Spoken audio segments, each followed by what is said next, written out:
Okay, good morning, everyone. Hope you're doing well. Good morning. So, little reminder, because I think a number of you have closings this week. Remember, Thursday is a holiday. So it's a national holiday. There's wires shut down, although real estate agents will work.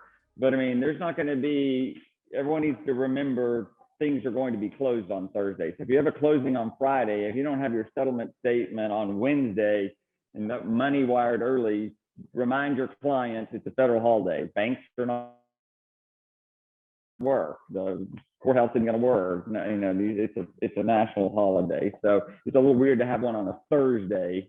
I only say that because we have like 6 or 7 closings on Friday and Monday, and if people are trying to wire the money, I'm going to wire it on Thursday. No, you're not going to wire it on Thursday because the wires won't work on Thursday. So just a little reminder to everyone about that. That Thursday is Veterans Day. Yeah. It's weird to have a holiday on a Thursday. So it's a little reminder to all of us that it's Veterans Day. Thank a veteran while you get the chance or whatever. But just a little reminder about that. Today, we're really going to talk about more things about taxes, HCAD, and things to do with proration. What I want to make sure all of you know, if you sold a house in 2021, that's what year we're in, you need to be able to right now in November, before November 15th, print out every settlement statement that you had, and then go and find the tax bills for everyone and recalculate the tax proration. This is what we talk about. This is why I don't let you discount, okay? This is why we're worth a lot more than we ever get paid for. This is why we're worth 6% or 7% or 8%, because you go beyond the scope. We don't get paid to find houses. That's nothing to do with what our value is. It's nothing about 6%. Even selling a house, when they're gone and they've moved on to Paris, this is what you earned your money for, which is recalculating the tax proration of every sale that you have every year when the tax bills come out, calculating the deal, and then arming your client, the buyer or the seller, with the information that they need. So Thomas, let's click through here. We have all this information on Back Agent because we've done it every year. So this is your stark reminder to go back to Back Agent, where we put online all of this information. So Thomas's cousin had a link. We'll send you this link, but surely if you have trouble, you will reach out to one of us and find it. All you really have to do is get your sales. Sandra can send you all of your sales summary for 2021 if you need. This is important to do between January 1 and November 15th. You don't have to do this for things that close in December because they have the real tax numbers. We're not calculating or anticipating or using rough numbers most of the time from about this point forward. But we did use some estimate on, you had to use an estimate because nobody knew the taxable value and nobody knew the tax rate. Nobody knew for sure if the exemptions were going to go there. So remember, for every scenario, we got a buyer or seller. And when you represent the seller, we either calculated too much or not enough. For the buyer, we calculated too much or not enough here, whatever. So all you have to do is tell us, this is a little formula. I represented the buyer. We closed on April 28th. We had this proration. The actual tax bill is this. It'll recalculate it for, and then it'll give you scenarios. The buyer owes the seller, or the seller owes the buyer, in almost every scenario. And then there's 4 of these templates. My sellers owe the buyer. My sellers are owed a refund. My buyers owe the seller. My buyers are owed a refund, or whatever. This information, the title company could care less. The other agent could care less. I don't care anything about this. We just want to represent our buyer, the seller who owes money, the seller who's owed money, the buyer who's owed money, the buyer who owes money. These are the scenarios here. So very easy to do this. Are we ready to practice with 1 or 2? So I just pulled 2 of mine, and I haven't done this, so we're going to do it right quick. My client sold a house on Tulane, and they bought another house, a high-rise, which has totally screwed up taxes for 5 years. High-rises are notorious. They never give the real tax bills. We just got the taxable value of something. It's been finished for 4 years, but they had just been using estimates of all this. So I represented the buyer. Okay. We closed on November 9th of 2021. Now, I have to be honest with you, and I am happy to meet with every you. I am very good at taxes. I am very good at tax proration. Most of the world is not very good at tax proration. They can't calculate values changing from year to year, exemptions changing from year to year, status. I mean, people are not very good at it. But I very well protect my client. I do not want my buyers to ever have to go back to the seller for $6,000 or $8,000. So and the contracts are very clear. The title company does not decide these things. These factors are decided between the buyer and seller and what is reasonable. You close a house on March 1, that's $1.3 million. That was under construction in 2020, okay? You know the value was $400,000 or $500,000 in 2020, and in March, you're buying something for $1.3 million. You know they didn't have any exemptions. You know it's not the same value.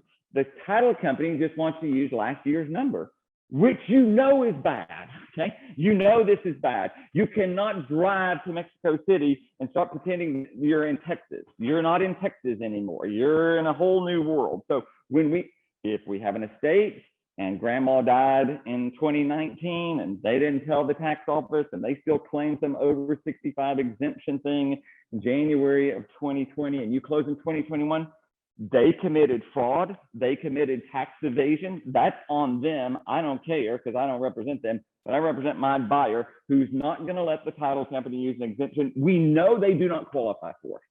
If they want to try it, it's illegal. That'll come back on them. But what I don't want is the taxing authorities come back on our clients. Same with the sellers. I mean, we represent sellers. They never want to pay more taxes than they have to, but do not intentionally allow our clients, whoever you represent, to go down some path when we know it's wrong, okay? Most of the time, you know it's wrong. And most of the time, you know the taxes are going to go up. They rarely go down or whatever. So here's this close date, November 9th. And at the taxes at closing, I made the clients give us $15,822. I don't think I gave you the right numbers here. 1 second here. The close date really was, I'm sorry, Thomas, the close date was June 16th, 6/16. Believe me, they did not want to give us this much money. So we got $15,000. Now here's the new tax bill, which now is $32,617.38. $32,617.38. 617.38. It's very important, okay? We should have been credited 14,000. I made them give us 15,822. Believe me, they wanted to give us like 6,000 based on last year's number, which is a total shit number because I knew it was wrong or whatever. So my clients, the buyers, owe a refund to the seller of $939.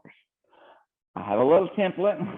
Now, my clients and I talk about this all the time. I talk to them before closing. They've asked about it in October. I said, it's not due yet. We don't know the numbers yet or whatever. So here we click on this little deal. Sellers owe the buyer. And you've got a little template for a little deal. And it says, hi, you owe some people some money. Can we pull this up or not? Yeah, I was never sure. Yeah, so we just created a little template. You do not have to use this template, but we gave you one. Hope you've been well. Writing, you need to know that based on 2020 assessment, 46017 Memorial Suite 205, you owe the buyers for prorated taxes at closing, da da da da. And you can insert the amount, $939. You can use this template. You can write your own. We've given you one. And you can write a little number. Hi, I know you've been waiting on this. I want to make sure that I got this to you as quickly as possible. Now,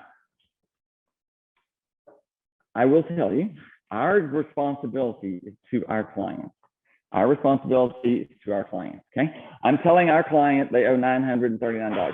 If the seller or the seller's agent, or nobody else ever asked them for that $939, that ain't on me. My job was to who we represented. I'm not telling my client write a check. I mean, I think they should personally, but my job, our responsibility is to give them the information. What they do after that is on them. It ain't between me and them. This is just my job is to tell them the information. hopefully they'll write a check to the seller or wherever it is that she is. I'm not even sure where they are, but I'm hoping they can find it. Yes, David. Same as commercial. I mean, I didn't test the commercial to see if all the commercial bills are out yet because they're often delayed much further than residential. Yeah, the same thing would apply for commercial. Sure, absolutely. That's just going to work for your Houston Avenue thing and both for the one that they bought over there. And let's make sure that they didn't get screwed one way or the other. Yes. Oh, no problem. So the spreadsheet that we use in there and the letter, these are all open and they're shared. So if you start working on one and then you don't finish, it may not be there when you come back because Lauren may have started and then Tiffany may have picked up and then wrote all of it. So what I usually do is you can go up to like file and make a copy. I make a copy and save it over in my stuff and I can go in there and play with it, put all my things. But right now, where this, when you click on that link from back agent, it opens it up and everybody in their. Here's your first one. Go there and start working on it. So the key. Keep in mind, and I copy the letter too, and I drop it in and I put it in my own wording. You know, there's times when my client may owe the other client $1.77. Yeah. And I'll say something like, oh yeah, you know, you owe my whole $1.77, a whopping $1.77, you know, and figure out how you want to pay them. Yeah, about $100 is the typical and standard sort of thing. If it's $100 one way or the other, we just let it go. I mean, it didn't work trying to find someone to write them a check for $89 that they're never going to cash anyway, whatever. But you start getting more than about $100, you can go to dinner for that. But if someone wants to pursue their $57, that's, like I say, that's on them. Our job is to give them the information as quickly as possible. And let's say some people may owe $6,000 and they may not want to pay it in November. They may want to wait till January, and taxes aren't due and they're not delinquent until February 1. So when they pay it is also on them. We can't make our people do things. We can educate them on everything. Kind of like these clients. I have buyers that do things I don't want them to do, but you know what I do? Educate them along the way, and that's on them. So let's do one more because here's another one. We'll just pick something. Yes, Jim? They are all available now, and we provided you a little link here on a little website. They used to be very easy to go to HCAD and get them. They are not easy today to get them from HCAD. They're not there yet. You have to go to the Tax Assessor Collector's website, which Thomas will show us, which we will send you this link again. And it is a weird website because it's not like something you would know. It's Harris County, this right here. It's a website here, and you just go onto the, you can come here and you can check by account. Nobody knows the account. So you're going to click on the address or the name. You can put in my name, Baldwin. Let's go by name. You got to switch to name over here, not account. He's trying. Okay. Sorry, I'm faster than he. Okay, you can put Baldwin B. Got to put a B. Okay, you can search here. I own 3 lots on Morrison that I'm building a house on. You can click on this little deal. You can do this in any of them, sure. And it will tell you that for this lot, I owe $8,256, which will be delinquent on February 1. As long as it's postmarked by January 31st. Of course, I owe that 3 times because I have 3 lots or whatever, but here's my taxes for my lot with no address. This is 0 Morrison. You couldn't find it under the real address, which is 2700 Morrison. It's 2700 more, and HCAD hasn't caught up with me yet. HCAD is often very behind on things. They do the best they can. So it was easiest just to find my deal under my name. But it's not always easy. But you can search by name, by address, or by account number if you would have such a thing. So this is how you find it here. Almost all the residential ones are out. The struggle would be if they replatted or something. But remember, I replatted this at the end of 2019. So they managed to get this one organized. But I'm going to show you how I made that work also. But the answer is yes. That's the website for the taxes. Let's do one more. Go back to our format. I'm going to go over that one next. Don't go there. We're going to cover all things HCAD today. But yep, there's no bad questions.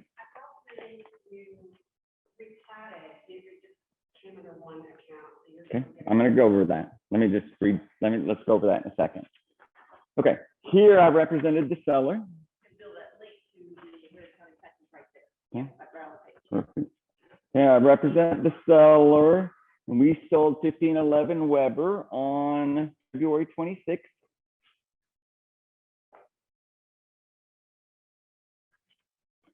And we used the taxes for my sellers to give to the buyers, $1,662.90. $1,652.90. I gave you the wrong number. There you go. All right. The actual tax bill is $17,000.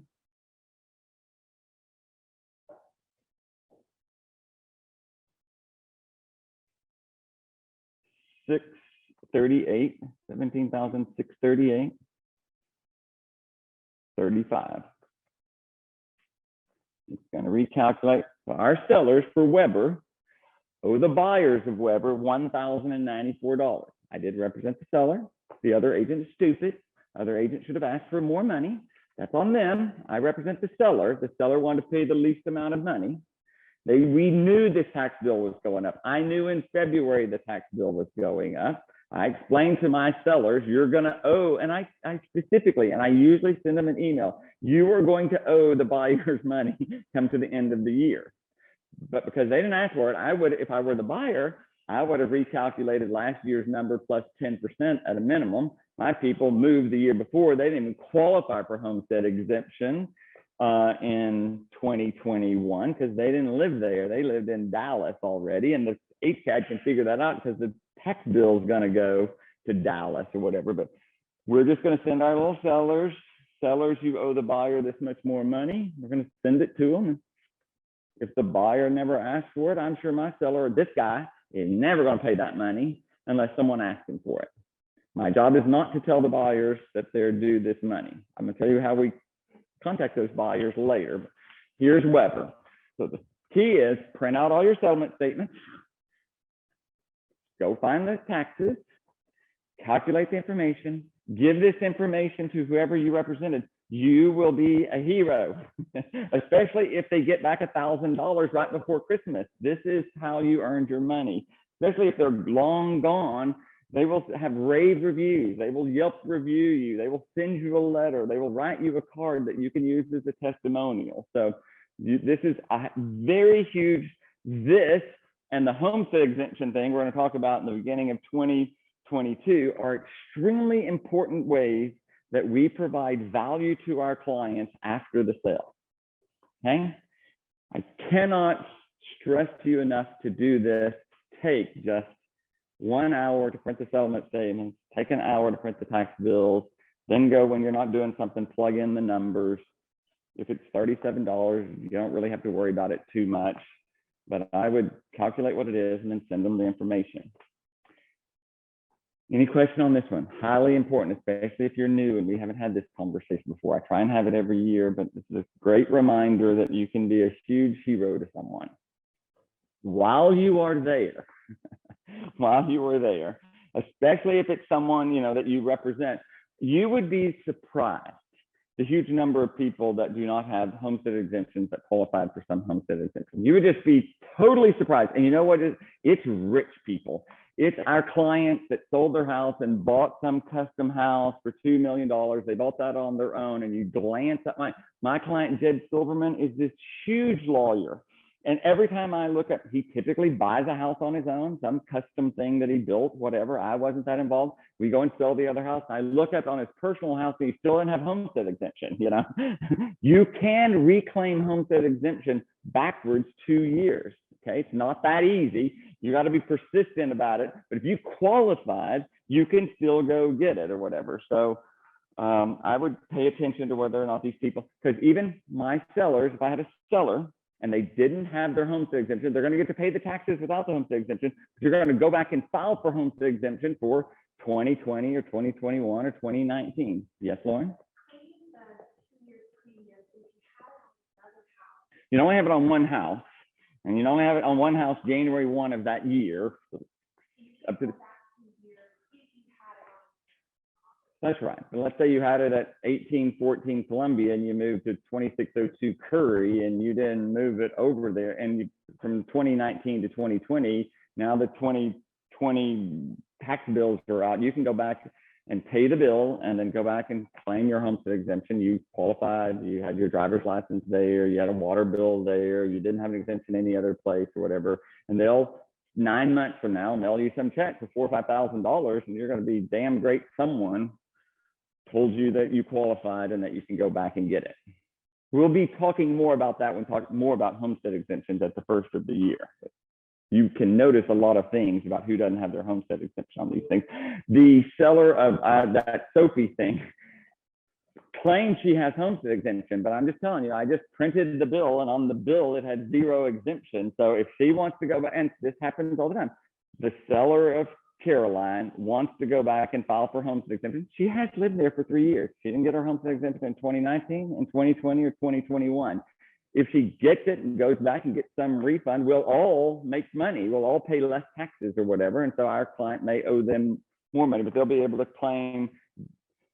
It can get confusing, but you can definitely go back 2 years, put it that way.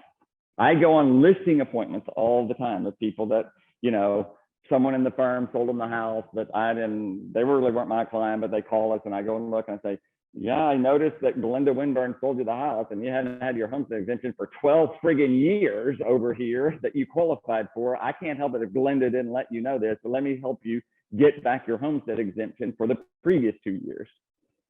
It's a lot of money when it's $4,000 or $5,000 for 2 years, 10 grand. Okay, questions about this year's tax proration? Okay.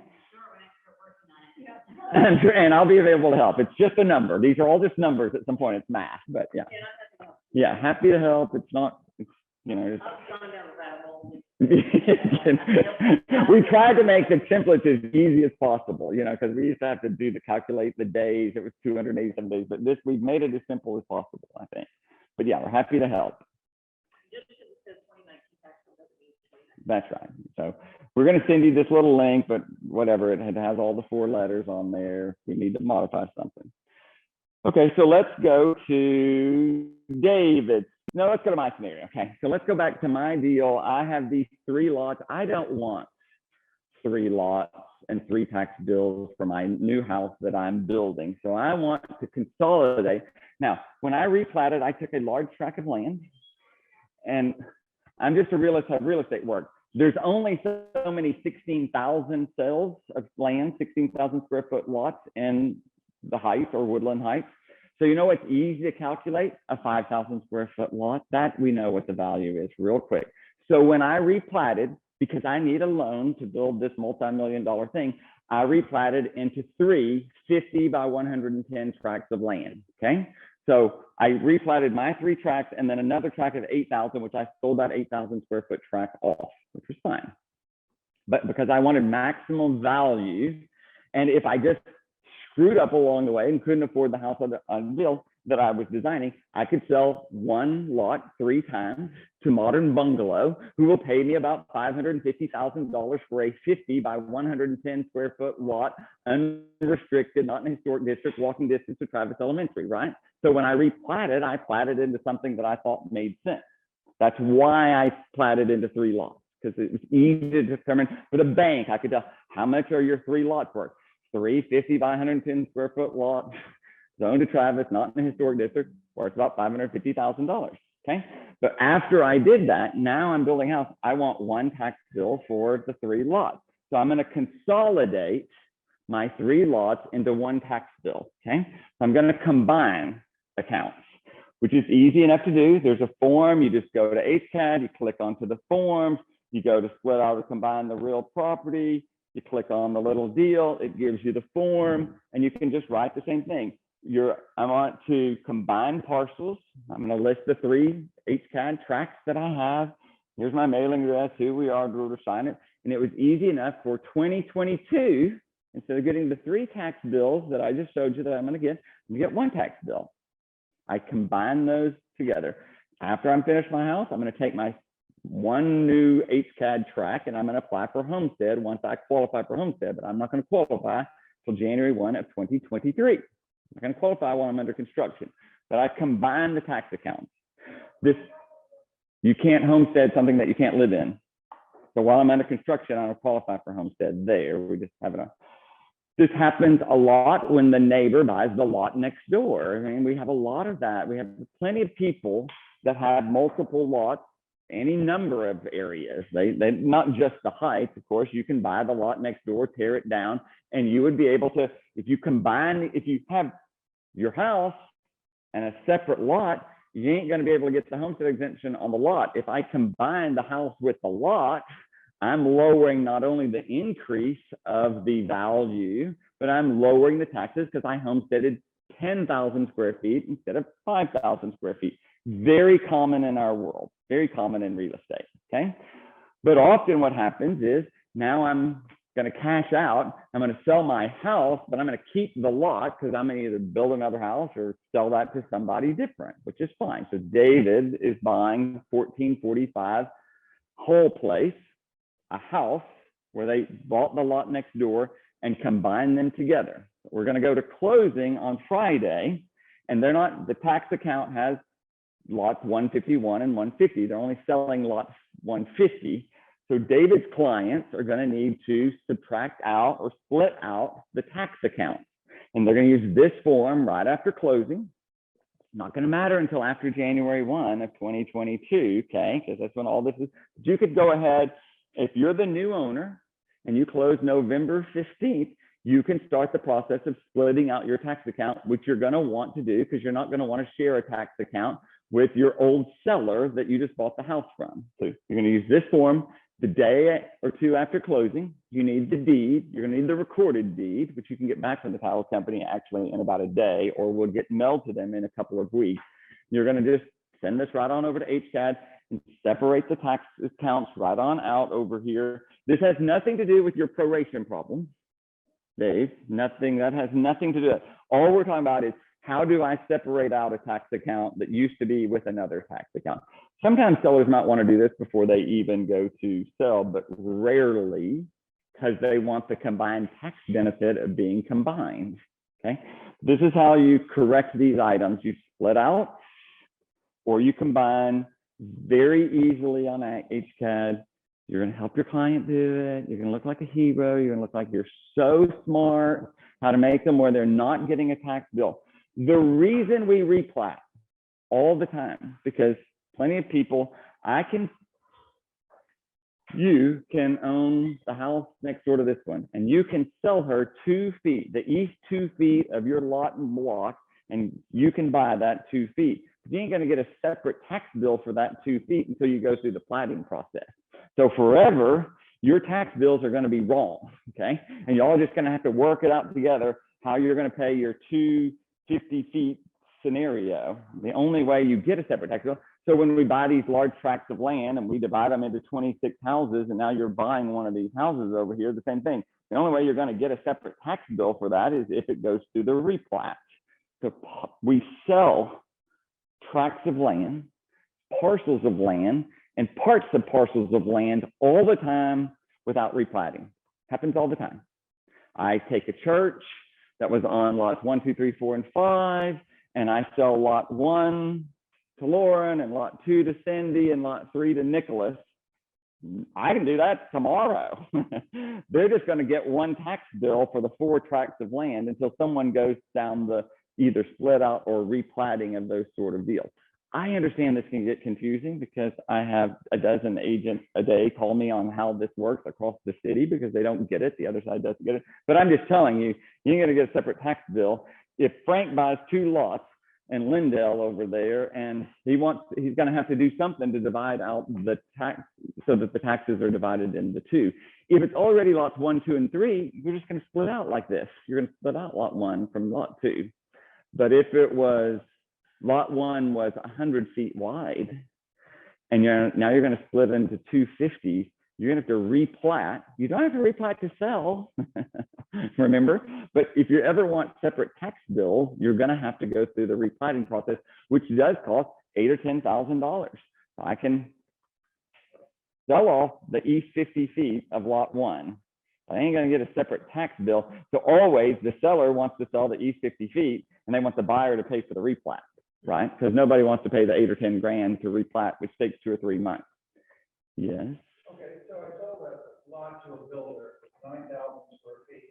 Okay. You're telling me that there's a cost associated with replat. Absolutely, there's a cost associated with replat. And it has to do with the size of the lot. No, this has to do with the replatting process and the notice requirements, 2 new surveys. The signs have to go up. You got to mail to the neighbors 900 feet in every direction. You're going to have to go provide the stuff to the planning department. You're going to have to go before the planning commission. Yeah. Definitely it costs money.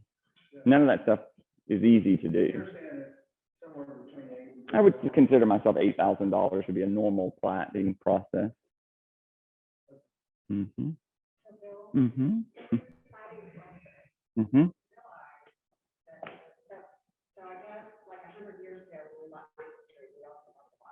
Mm-hmm. You combine them this way. You went through some process this way. Now those were originally lots 1, 2, and 3 or something, but yes. So I didn't go through all that, To combine them, you don't have to do anything.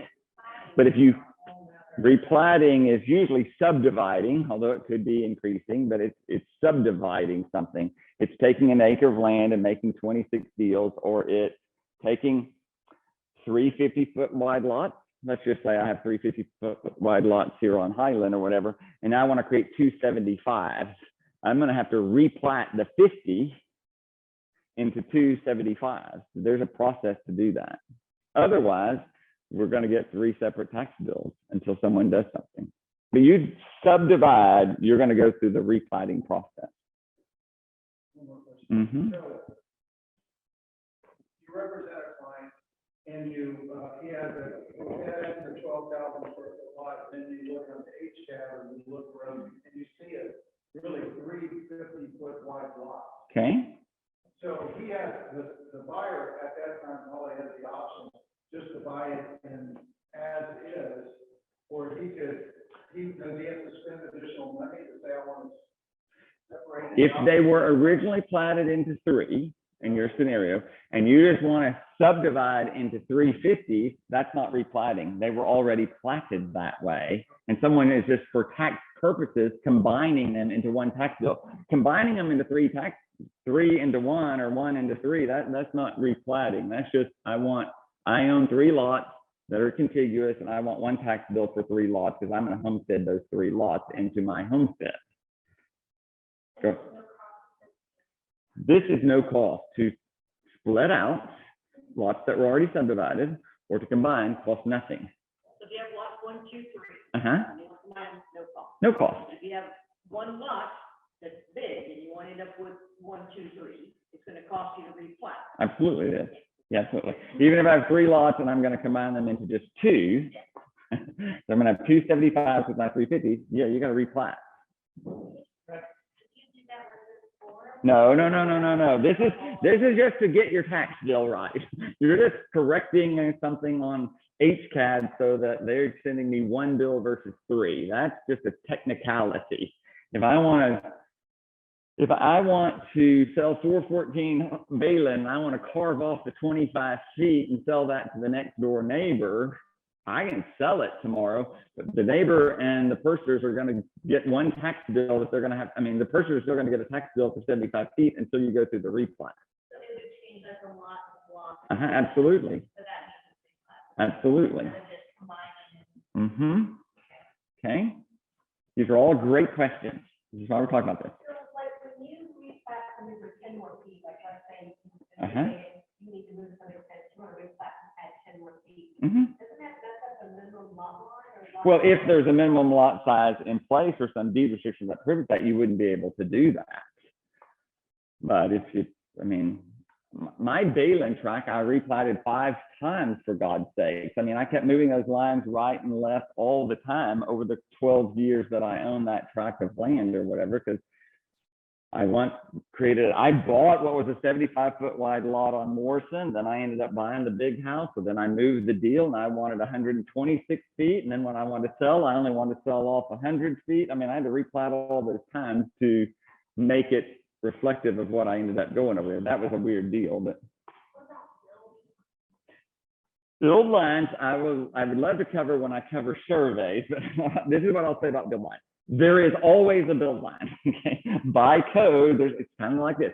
There's no speed sign over here on Studewood, but you know there's a speed limit. Same thing on Highland. In the 1200 to the 800 block, there's no speed sign that says what the speed limit is, but you know there's a speed limit. There's a build line in every city or in the county of every tract of land. You can never just build zero without some process to get to zero. So the build lines are typically determined by the deed restriction. So in a normal scenario, the Woodlands or a David Weekly subdivision, they've created a deed restriction that says what the build line is. 10 feet, 3 feet, 3 feet, 15, whatever it is. Or Garden Oaks, maybe it's 10 feet to the left and 5 feet to the right. Those are in the deed restrictions. Never modified that unless you modify the deed restrictions. But if you buy something, a tract of land that doesn't show a deed restriction, because there's plenty of them in neighborhoods like the Heights, there is a build line. By city ordinance, there's a build line. You just have to figure out what it is. It's determined predominantly about where it is, how large it is, and the street with which it's on, and the width of the street. So the right of way, this is Studewood, is a larger street. So the setback on this side is 25 feet. But because that side's deed restricted, the setback's 10 feet, okay? Because they had a deed restriction, these sides didn't have a deed restriction. Studewood is larger today than it was 100 years ago. So there's a natural 25-foot setback for the properties on Studewood and 11th Street and Yale and Heights Boulevard. But that setback's different than the 1100 block of Highland, which is a residential street with a 60-foot right-of-way versus an 80-foot right-of-way. So it can get a little tricky. Mm-hmm. One property wants that 2 feet. So the neighbors agree, I'll pay you the 2 feet, you want them back here, because you want them to think that's their left. Now that that's so off, now they're about the distance. Yeah, you would not, yeah. So let's pretend in your scenario that the houses were 3 feet across and someone's air conditioner doesn't fit. So this one's gonna sell them a foot of their tract of land. So now this one's gonna have 4 feet from their house and this one's gonna have 2 feet from the house because their AC was over here. Can you do that? Yes, you would need a variance for the build line because an actual build line wouldn't allow you. And in reality, we wouldn't grant you that variance anymore because we need that air condition. We need the space for the air conditioner, which are just fixing to get bigger, not smaller again.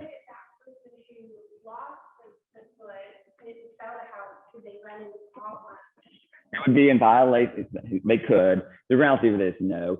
Half of the houses I sell, there wasn't a build line when the house was built in 1920. There is a build line today. Of course, it's in the build line. If it is there, it's grandfathered. They do anything to that house, build a garage apartment or a driveway. They could make them do something, but typically we wait till you tear it down and then you wouldn't be able to build back where it was. You'd have to build back in the current build line. That's why many people don't tear down the house. You can drive around neighborhoods across Houston and they leave one friggin' board up because they're trying to get around the build line by remodeling something with one board hanging up in the air over here.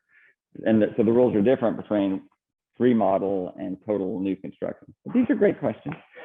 But I would be careful about what I tell people about, where you can put a pool, where you can build something. And these rules change all the time. So we're in it, one of these things, Star, I think.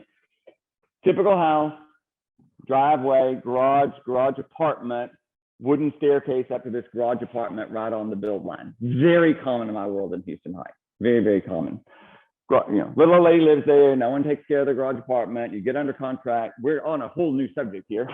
And the buyers want you to replace this staircase because it's old and rotten. You can't replace this staircase with the wooden staircase, which violates the building code in 2021 that didn't violate the building code in 2020. That wooden staircase is not legal in this 3-foot build line. It must be non-combustible material, which is typically now a steel or metal stairwell going up. So you can't replace it with the wooden one. Can't even substantially repair it. The city would make you tear that down and replace it with a metal staircase. It says costing $4,000, might cost $16,000. So be careful what we agree to because the seller's saying they're going to do it to code. gonna pull this permit, that we know they're not gonna pull the permit, but the next door neighbor who never liked this stupid stairwell being so close to their house anyway, wants you to tear down that stairwell and put it on the other side of the garage over here and recreate a new door over here because they don't want someone 3 feet. And you know who also doesn't want them 3 feet? Their insurance company, Travelers and State Farm and all these people that insure it do not want this stupid wooden stairwell close to this $1.35 million house. And we do have a building code because we have fires there that would stop you from doing that. And of course, if you tore that down, maybe the new restriction means you're going to have to be 5 feet. We are soon going to be, we have been battling for 20 years this 3-foot setback, okay? And everywhere else in the world has adopted a 5-foot setback, okay? Everyone else in the world. We're still nervous about it because a couple of things, you have a 25-foot wide deal and you got a 5-foot setback. Now what's the width of our house? 15 feet versus 9 feet, 19 feet. You're going to shave off 4 feet, 2 feet on each side, which is gonna be funky, and then B, it's just because of the way that's gonna work, it's gonna make the houses more expensive. But we really do need 5 feet in between houses. And a typical subdivision, Garden Oaks or Oak Forest or River Oaks, they all have way more than 5 feet. But we need more than 5 feet. But we're in a constant battle with all these things. I mean, it's a constant battle between the builders and the development community and its neighborhoods and everyone else. So we'll see. I mean, it is set to be adopted in early 2022, but it's so controversial. I don't know where it's going, but you could imagine the Greater Houston Builders Association and people like that are opposing that sort of thing. But the reality is the ACs, as the energy code gets larger, the AC doesn't fit. So you have this 3 foot and 3 foot and your AC's over here and it's from 2012 and you go to replace it in 2022. It ain't gonna fit there. Guys, it ain't gonna fit. So now you're gonna have to pay to move your air conditioning to your backyard where your porch is, which is ugly and louder and costs more than just replacing the AC because you got to run all these wires over there. It's gonna be a big deal.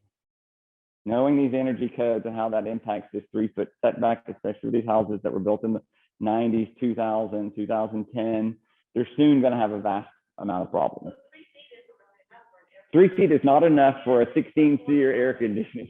You need in excess of 4 feet. So a lot of times what we're getting is instead of replatting, because someone had, we just tear down the fence, we enter into an easement agreement for the 3 feet and the 3 feet between the neighbors. Now the AC is sitting in the middle of these units, and we just create an easement, which is actually much easier than replatting over here. Typical new construction today stars things on 6.5 that she had. That's what they have. They have an easement for the utilities and the air conditioning units between the 6 feet between the units. So you have 6 feet, but there's a common area easement so that the ACs fit over the line. And you can put up your ladder to go paint, every so often, every 10 years, which is probably one way around that. That was a total off subject thing, but good enough. Okay, questions on splitting out, combining, platting, any of those sort of things. We are going to have this whole little survey conversation again because it's still very confusing to people about these surveys. What else we have? What else do we want to talk about? Yep. Okay. Yeah, they contact the other party. They contact the other party. So if you represent the seller and the buyer owes you money, you're going to contact the buyer. You don't go back to the title company because they're just going to laugh at you and say, look, you signed an addendum that says this is between the buyer and the seller, which they did sign that at closing. It's the only way that deal works. So you try and find the other, they had some notice, and maybe you can reach out to the title company because they can give you the forwarding address of the seller or the forwarding address of the buyer. You might contact the title company for that information, but it's between the buyer and seller. Do real estate agents help? Of course they do. Do I reach out to the other agent? Of course I do, but there are plenty of people that ain't my job. My job was over. I got it. That's why you're not really good. We're much better at it because our job didn't end at closing. But I understand that some people just don't want to go through the headache of it. And so you can help your client navigate that deal if you want. But it's a pretty easy formula. And if you have to go back to your documents and see this addendum, that the buyers and sellers signed. So sometimes you're going to pull that addendum from closing, which they have, which the buyers signed, that said that they're going to agree to pay for the taxes. They did sign that at closing. Where you get screwed a little bit are these new construction people. I've represented builders the same way, that made someone sign that says we're not prorating. And if you're entering into this new construction contract, that's one of the things you're going to look for to see, are they trying to screw you because they want to prorate based on some number we know not to be true. So you got to look at that on new construction contract, which some of them do that. I mean, I had buyers that bought a house from a builder and they signed that deal, and it ended up being $30,000 that they owed of the seller's portion of the taxes when the bill came in. Okay. Yes.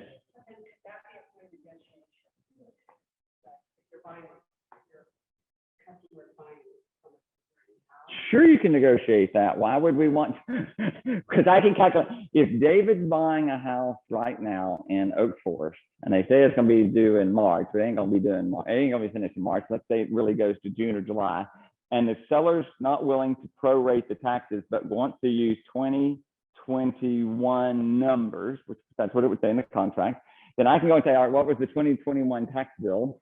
It was a lot for 300,000. Now it's 1.5 million. We know on January 1, it's up already. So I know the taxing authorities are going to recalculate the land with no exemption, and they're going to calculate the cost of whatever's there January 1. So I can anticipate, say, okay, it's going to be 900,000 on January 1. You want to use 400,000 and say, look, let his clients know this is what they're trying to do. Screw you out of what is basically 10 grand, 2.5% over 500,000. This is 10 grand you're going to get to pay of what the seller typically would pay. Get ready for it. So what are we going to do about it? Or just calculate the difference and show it to the other side. Maybe they don't want to sell it to you because they want to sell it to some other stupid person without good representation, which happens all the time. Look, people screw people. They're smarter. One group is smarter than the other. Don't let that happen to our clients. Yeah, they need to know what the deal is. Always look at the difference of what the taxable value was the year before and what it's going to be this year. And let's make sure that we prorate the taxes accordingly, especially these deals.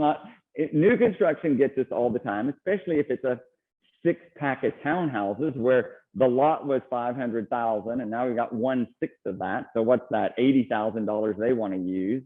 And you know, I mean, it screws people all the time because we often don't get that tax bill for the subdivided things. You don't often get that tax bill that first year.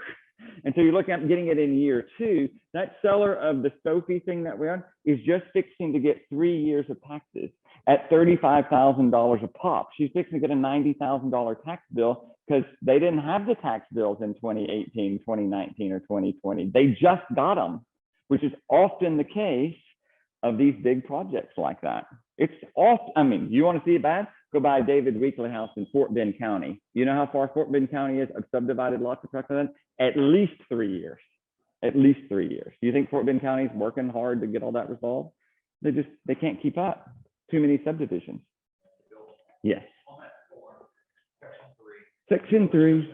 1 and 2. Is that previous legal description, and then number 2 is what we're? No, these are the new legal descriptions of what you're combining. So you can make this 1, 2, 3, 4, and 5 if you want. These are, if you're splitting, yes, you're gonna, yes, legal description 1 and 2, yes, lot 150, lot 151. So you're gonna split the areas, you're gonna put in the tax number. So they have one account now for 2 parcels. And you want to subdivide into these 2 parcels or whatever and use it. You can call HSAT and they can help you. We send these letters, they go back to whatever party that owes them. Mm-hmm. All of them become a fight. All the time. I mean, all the time. I mean, no one wants to pay thousands of dollars after they've already sold a house or bought a house. They're gonna fight with each other and then they're gonna ask us, do we fight this? Mm-hmm. You can sue them. I mean, they signed a contract that said that they were going to pay it. I think the key is for you to be an expert in taxes and alert people that come. The examples that I gave you, my clients who bought the Sophie know they owe the seller money. I mean, we knew at closing, you owe money. I am doing my job to collect more money because I feel like it's easy for us to write them a check than it is to go get back the money. Okay. So be sure that you tell people, makes life easier. Same with the Weber people. We told them, look, we're underpaying. We ain't paying our fair share. You're going to get the chance to owe money, you know. So if you just tell them that early on, there's not a lot of surprises if you're really well versed at this. But yeah, sometimes you represent a buyer and they didn't get enough money. Don't let that happen. Let me help you to make sure that doesn't happen, especially in February, March, and April. It's going to catch you more sometimes because you just don't know. You forget about these sort of things. Every modern bungalow we have that sells for 1.35, I fight with them all the time because they don't ever want to pay the taxes. Because you remember, for them, 12 houses, extra 10 grand, that's $120,000 they're having to give someone. They'd love to hold on to that $120,000 and then pay it all later or whatever. But look, it's just not reasonable.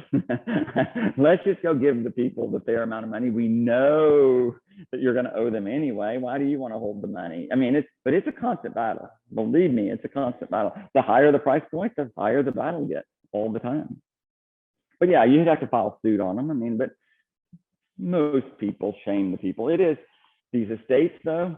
Next to impossible to get the money. Next to impossible. You got 4 heirs that just got $80,000. They hate each other. Their mad mom died.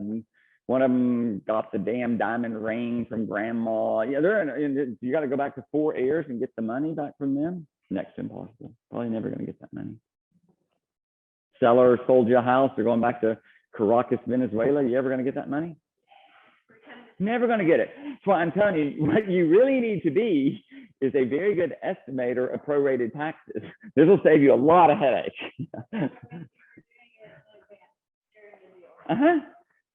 You can fairly well calculate. I mean, it's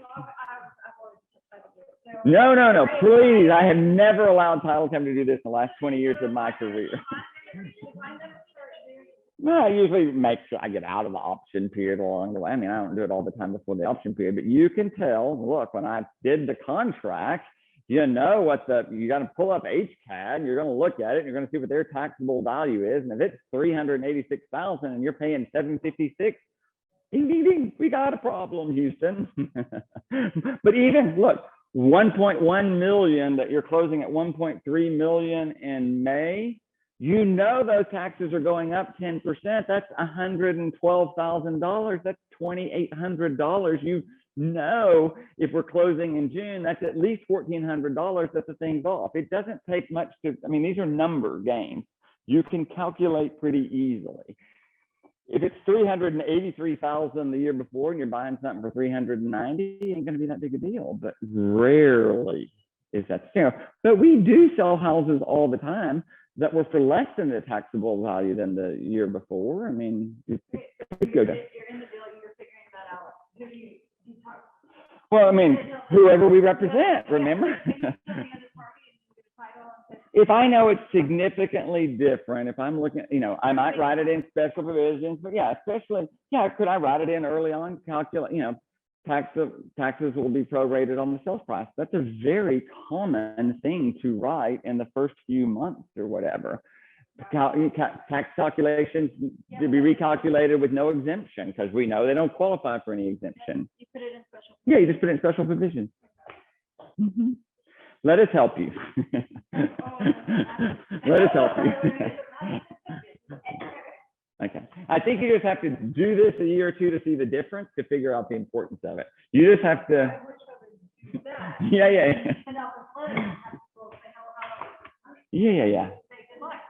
I hear you. It isn't always easy to get the money. New construction, you know, new construction is definitely a flag in the first 6 months of any year. We're going to talk about this for sure in January and February again. I will be sure to cover this. But it's the homestead exemptions. It's the over 65 exemptions. It's a huge one. I mean, it's the estate sales. Definitely, ding, ding, ding, ding, ding, ding, ding. Definitely have a problem there. You know, new.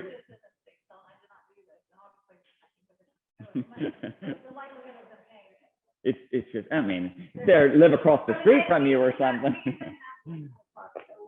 It is harder to get the money from an estate than anywhere else. The builders, you can shame them relentlessly because builders, look, you just go in with the other 10 people that also got screwed that they sold. You're just going to go contact them, and look, you're going to go on Yelp, and you're going to go, look, he screwed me out of the taxes. He signed the tax proration agreement. He wouldn't agree to pay. They owe me. Social media does a long way to being able to address something for someone like a builder. An estate, one heirs in Virginia and one heirs gone, and one harder to get that sort of thing. Calculating it right the first time. Tax value and the sales price are way out of whack. Yeah. You got a problem. You got a problem. So I'm getting ready to look something that he was over 65 and now it's express. So I feel like that's probably a weird one. Yeah. But the taxable value is pretty close to what the sale price is. But they're run on, so like, if you got into a stupid title company, they're still going to pull the tax certificate from the year before, where they paid $65 and they want to prorate and give you $50, but your tax bill is going to be $9,000. So you still can't use, the value does help you, but look, they're using the tax certificate is what they want to prorate on because that's the only real number they have. And we know that's wrong. We know it's wrong. We know they don't qualify for that this next year. Yeah. And I would just prep everyone. Yeah. If they don't want to do it, you still made them aware of it, and when somebody comes back to them next Yeah. year and says, you owe me money, they're gonna come to you, why didn't you tell me this? It's like, well, I did tell you. We'll tell you a really good real estate agent is well-versed in this and well-versed in title commitments. If I can just stress two things to really, really, really be well-versed on, surveys would probably be right after that, but a lot of stuff comes from the title commitment. If we don't get this, let me keep teaching you this every other week until we get it. But understanding title commitments and what's in a title commitment and how that impacts you now and in the future, that's where the special minimum lot size pops up and the deed restrictions. You'd be surprised the number of people that never even look at the deed restrictions. They never look at the build line. They never look at the stuff that's recorded. You gotta be well-versed in title commitments. You gotta be well-versed in taxes. Every property that you buy has a tax proration. Have a tax proration. The only time you really don't is December. Now we're going to have the tax bill. We're going to prorate on the actual bill, and that's just fine. We don't care about that. But from January 1 to about November 10th, we're using an estimate. Okie dokie. Been an hour already. Any questions from those that were not here live? One more quick question from Jim Ford. Sure. So you have two fair and reasonable people living next door to each other. Okay. So one guy actually, after the new construction comes up and the survey says, well, the fence is not on the property line, it's on my side of the property, which the other property owner built. He built the fence in the wrong location. Yeah, exactly. So the question pops up, does he say, we want to reclaim that property? No one's going to give up their property. Yeah, This new person just owns the fence. right. No, my question was, do we want to does he reclaim the property at the time of closing? Or does he say, you know what, I'll leave the fence the way it is, but when you tear it down and rebuild it, we're going to build it on this line? We can definitely cover that agreement or whatever just fine when we cover surveys. You can either way. Yeah, okay. Either way is perfectly acceptable. But I mean, I don't know if they're fair and reasonable. When I built my Dayland fences, remember I had a larger tract of land, which is easier, whatever. The fence came up and I had this little thing where I could set pots on top. I always build my fences on my property. I do not want to share with anybody. Look, I ain't a great neighbor. I want my shit and I don't want you to touch my shit. Look, that's just me. I'm just telling you so, but I'm not giving up my foot of land that, that ain't their land. That's my land. I built my fence 1 foot into my property so that I could have this little overhang. So it sat on my property and I didn't concede anything to them. That's just me. And when they wanted to connect to their fence, they had to have permission to connect to their fence on my property. I gave them permission to connect their little 1 foot of fence so their dog didn't run out you know, but that's my fence. I'm not sharing my fence with you. But the same thing, I get to maintain my fence. They don't, you know, sometimes you build them on the line because people are cheap and they want this one to pay half and this one to pay half, and that's fine. If you, I just never know who my neighbor's going to be tomorrow. So I don't want to be in bed with my neighbor. I just want to stick to myself over here. Is the restaurant gonna be ready for Thursday? Yes, it is. Yes, it is. Yes, it is. Come hell or high water, we're meeting over there. Yes, Do you, have time for a question from Wendy? sure I do. We're here. Wendy, what's the question? So first was, any updates on the hiring of the new designer? I have a third interview at 2:30 and a new amazing interview later this afternoon Okay, for the designer position. right. And then, I had a 1031 question. 1031 exchange question, sure. Yes. They're using a lawyer in New York to do that side of the transaction.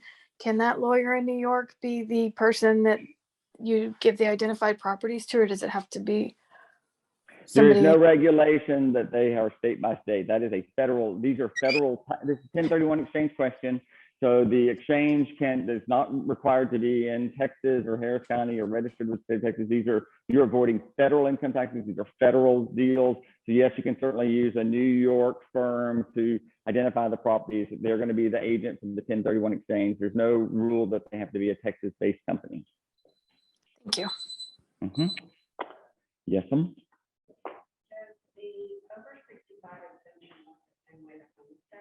It does.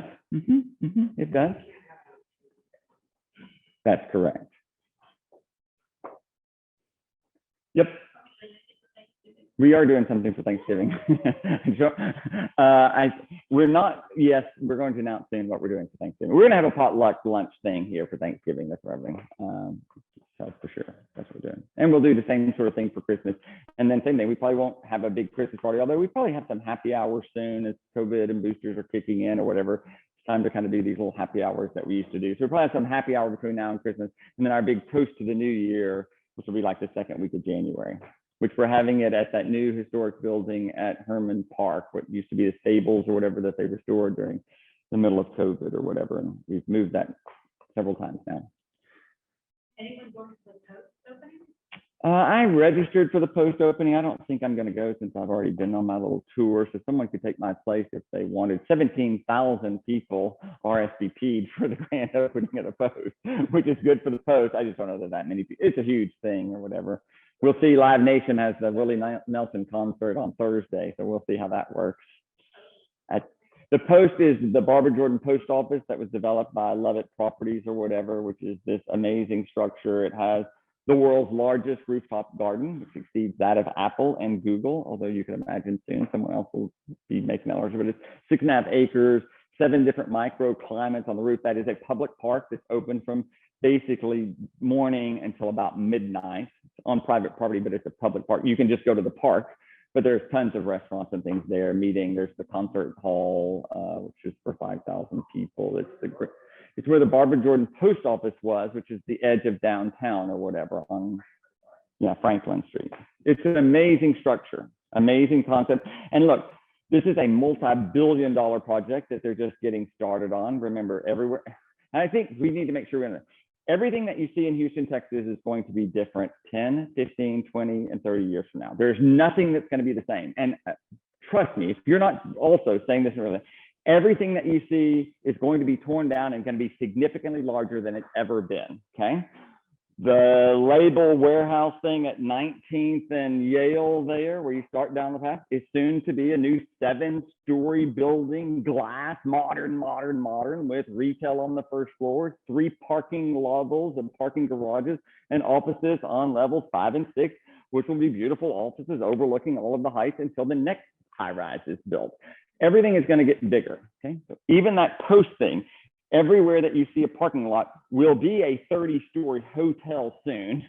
The next one will be a condominium soon, and the next one will be an apartment complex soon. They'll never be able to sustain the post without 10,000 more people being there on a regular basis. They do have a little hotel that will be in the front little section that should open in 2023, but where you see a parking lot, you need to make sure it's going to be something bigger. There is no way the glass wall building there will be there that much longer.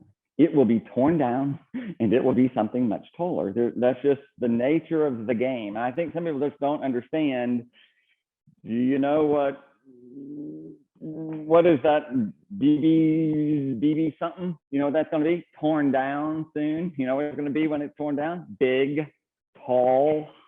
I mean, I think people, I'm bewildered that people don't grasp this concept, because we see it. There are 50 high-rise, huge high-rise mixed-use developments coming along almost every block of Westheimer, West Gray, Commonwealth. I mean, all of these deals. You ain't going to get a gas station at the corner of Montrose and Dallas. You're going to get a 60-story apartment complex with retail on the first floor. And you see that where the women's shelter is or something over there across from Whole Foods, all these people are bewildered that that's going to be torn down.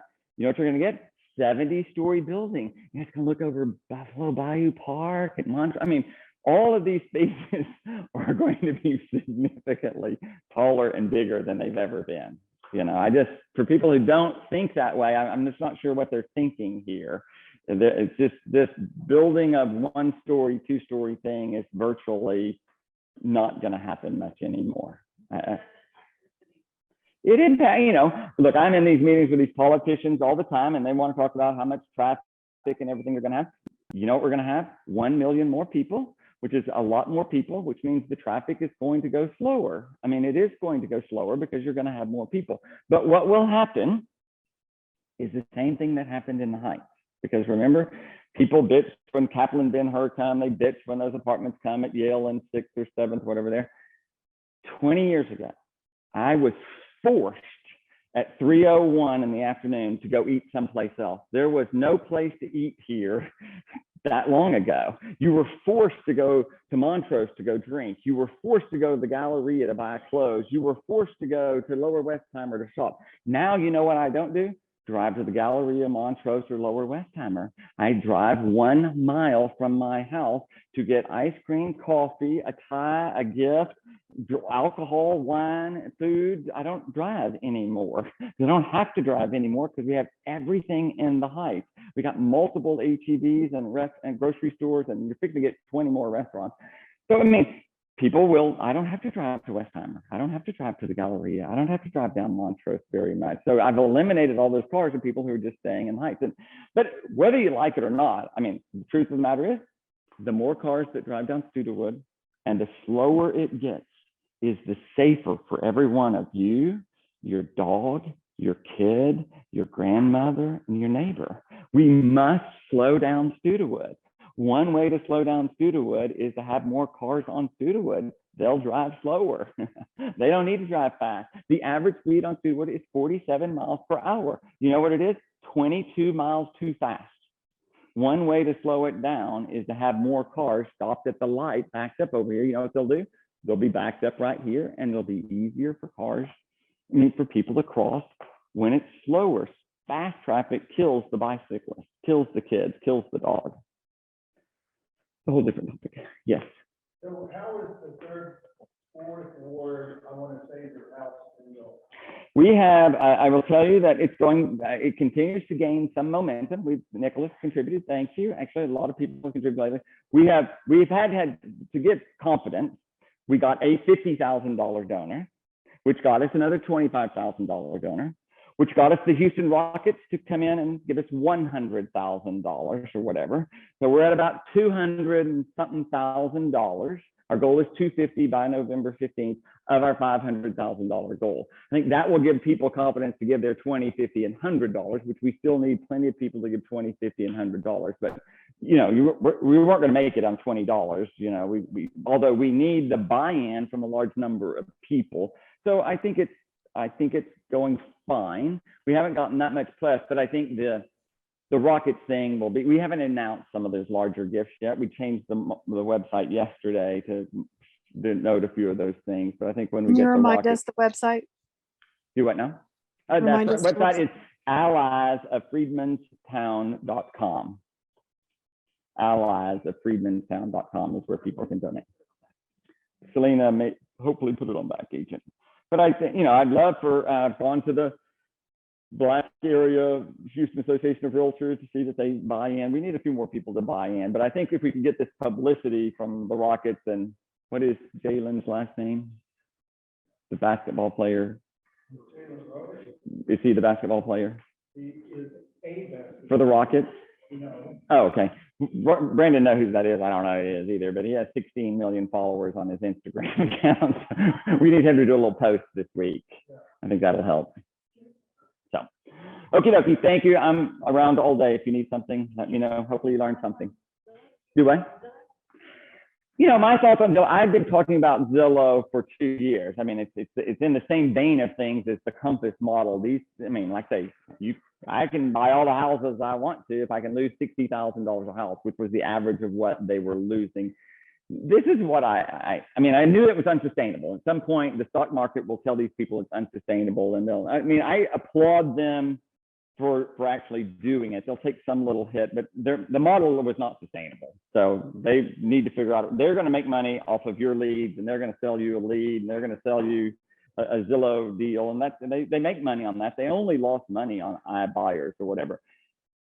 There are many consumers that benefited from this deal. I'm telling you, they were $230,000 houses that weren't worth $230 that they paid $250 for. And if you're the consumer and you didn't have to put up with anything, I see why the consumers kind of like that concept or whatever. But you cannot calculate the value of a house from an algorithm. There is no way. There are too many variables, too many things pop up. There are too many unsuspecting things in repairs. I mean, I never know when someone says, what is this worth? I mean, other than a piece of dirt, you have to go into the house and see the property condition and see the things to be able to say, and it wasn't the price. I think they figured out it wasn't the price. What we're really talking about here is the supply chain and how long it was going to take them to sell those houses. They were worse off than they thought they were. They needed more work. They don't have the workers. They can't get a plumber any easier than I can. They didn't have a relationship with a plumber. And so they're looking at the cost of money was just too great for them to do that. That's why we talk more about staging and doing this work in advance. What's the cost of holding these houses so long? Brandon's 2703 Oxford thing. We tell these people right and left, paint your house, paint your house, paint your house, paint your house. And they want to start without painting their house. And we pulled it off, painted the house, and had multiple offers the very next day, which is almost always the scenario. It's always the scenario. And so being able to convince the consumers, it's the time frame that makes half the difference of the economics. But they, you know, these are just fractional transactions that the cost of holding that house 6 months was unsustainable. That, you know, you had the taxes and the insurance, the maintenance, the freeze that pops in and destroys a bunch of things. I mean, so I think it's good. There's a place for iBuyers, and I think there's a place for a discount broker. We're not going to get every listing because some listings are just not going to be suited for our model. It's like being a realtor across the state. I'm a licensed realtor in the state of Texas, but I don't know shit about Amarillo. I just should stay out of Amarillo. There's a place for some iBuyers. I think in our markets, we're positioning ourselves to be the value proposition. So the tax prorations and the homestead agreements and the understanding the surveys and the title commitments are where we really are going to set ourselves apart. And look, if there's 42,000 of us, maybe 10,000 are going to be in the discount deal, and we're going to focus on a higher level of service. You know what our clients don't want? A $6,000 bill for their taxes 6 months after they close. And that's what they're really buying when they choose a Boulevard Realty agent of a boutique, locally owned firm that has a higher level of ethics, integrity, and education. That's what we have to be able to sell. So I think it's fine. I think it's probably good that this is not the only correction we're going to get. These are companies whose model has nothing to do with real estate. These are algorithm marketing, and they're just, I think some of them will not make it. I do not, Compass cannot continue down the same path that they're on. It's a function of time when that will no longer work. And I think you're fast seeing that. I think you can see a 40% decline of market or the stock price in the best real estate market of the history of mankind to kind of demonstrate you this is the foreshadowing that this is not going to work. I mean, Zillow did take a little bit. Well, because they're smart. I mean, it's a $2 billion industry, and they had a $300 million loss on one very small, tiny fraction of their income. So they cut their losses. So I think the stock market's smart to say, shit, you made money everywhere except iBuyer. You cut the iBuyer. You know what they're going to make?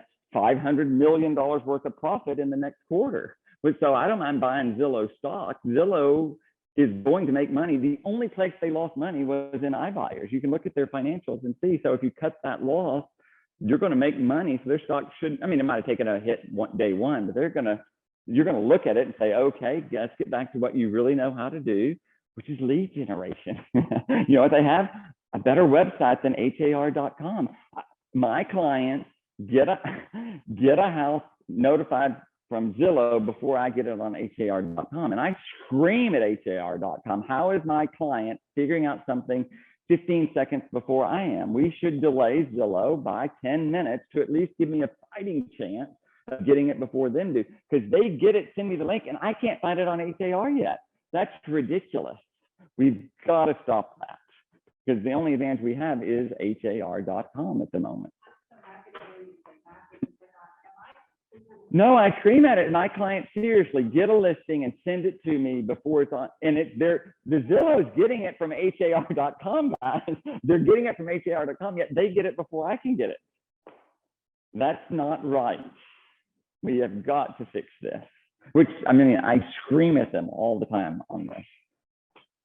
But I'm not too worried about Zillow because I don't think big experienced agents are going to go down that path. I think for a new agent without any, sphere of influence, without any clients, it's probably a good place to start to get some deals. But I think what you will find is most people are not going to want to do business with anyone they don't have some relationship with, because it's just, they're going to go to Amazon to buy and sell their house instead of using a real estate agent. Someone's going to do that.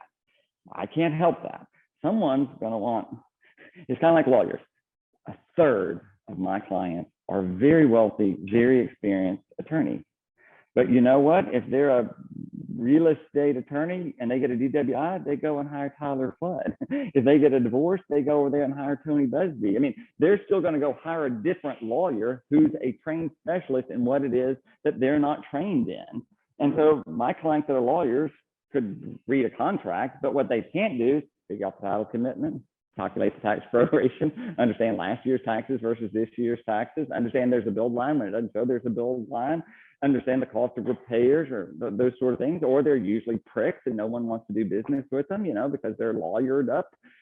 No one wants to have the lawyer represent themselves. There's the number one lawsuits are lawyers representing themselves in a transaction. It's why the insurance companies don't want lawyers to be unrepresented, because they're likely to sue someone, which means that my E&O insurance has to go over there and fight to protect some poor schmucks that sold their house to a lawyer who didn't know what they were doing. But you know what he knows how to do? File a lawsuit. That's what they know how to do. Okay, that was probably longer than it needed to be, but thank you all very much. I'm around all day.